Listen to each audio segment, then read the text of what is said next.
Itsy and the Infinite Web. The divisive giraffe opened yet another door and ushered the others into a long, narrow room where lab-coated analysts were studying subjects behind glass. The door shut behind them, and again there was silence. A sign next to the door said, "Sterilize everything," with a happy mask over a guarded face. "We divided our analysts into two focus groups," said the giraffe overlooking the teams. "Fool group and jerk group. Are they working on two problems or one problem two ways?" asked Prudence. "We have yet to work that out," admitted the division head. "Both groups quickly reached the unquestionable consensus that our system and studies are objective and unbiased. Other than that, we've agreed to nothing whatsoever. Our final results, much like our lab materials, are continuously lost and possibly stolen. We were unable to distinguish fools and jerks from ordinary folks, but we did manage to capture, isolate, and employ a few incurable fools and insufferable jerks. All of this is still quite theoretical, as we can't know any are incurable or insufferable until we can cure or suffer some sufficiently."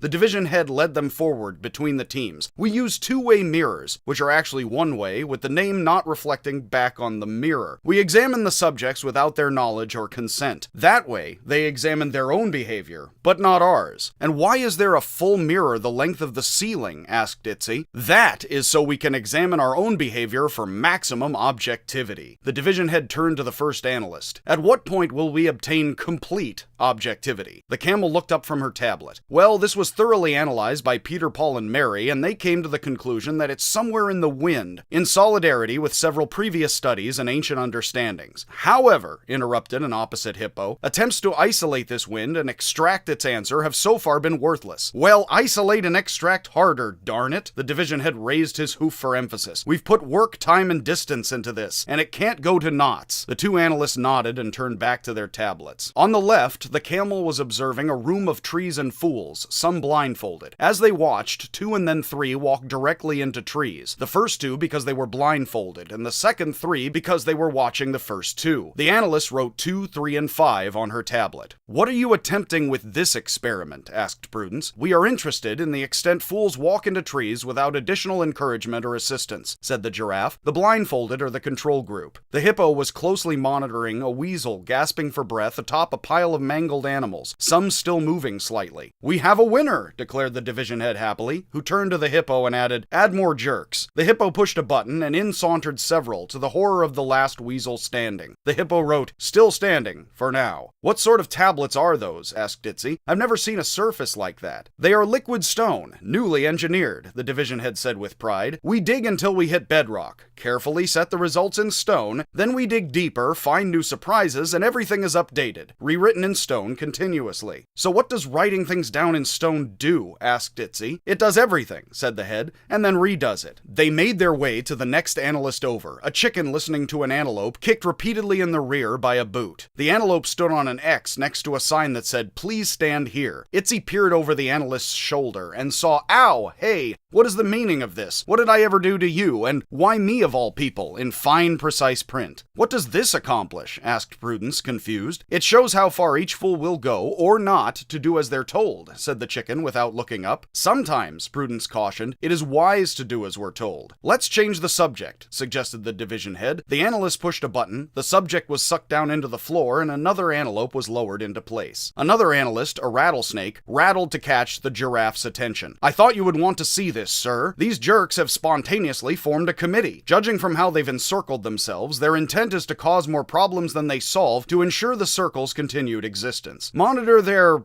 progress," said the head, and he strode to the end of the room, where several analysts were arguing. "I'd like a full report of Fool Group's findings." "As you know," said the closest crocodile, "Gooding, Sylvester, and Simmons argued that everybody is, or at least plays the fool sometimes, without exception to the rule, within acceptable limits, standard deviations, and uncommon perversions. We've re-examined the problem, their methods, done our own analysis, and I'm sorry to say that a good portion of people are fools, and a good portion of that good portion are serious fools. However, However, an alligator interrupted, a horrible portion of people are also jerks, and a terrible portion of that portion are serious jerks. Many jerks are surprisingly undetectable, while others aren't trying hard to hide, such as those in politics. The division head turned. What did Jerk Group find? We made the greatest discoveries ever, said a leopard, but you have to fight us for them. The division head sighed. Do we really have to do this every time? We need results. And you'll get 'em all right, she warned, flexing her claws. Right in the kisser. Right in the kisser, echoed Joy, replicating the leopard's response. Okay then, proclaimed the division head, opening yet another door and leading them out and away from the analysts. We could spend any length of time you have studying these studies and those who study these studies, but I'm sure you would rather be on your way. Hopefully you now have some idea of what we do here. A number of the analysts find the others quite disagreeable, but the others continue to find themselves entirely agreeable. I'm sure you have many other things to see here at Establishment Labs, though I myself have only seen what I've shown you. He pushed a button for an elevator, which also slid open. This will take you up a level, where none of us have ever been.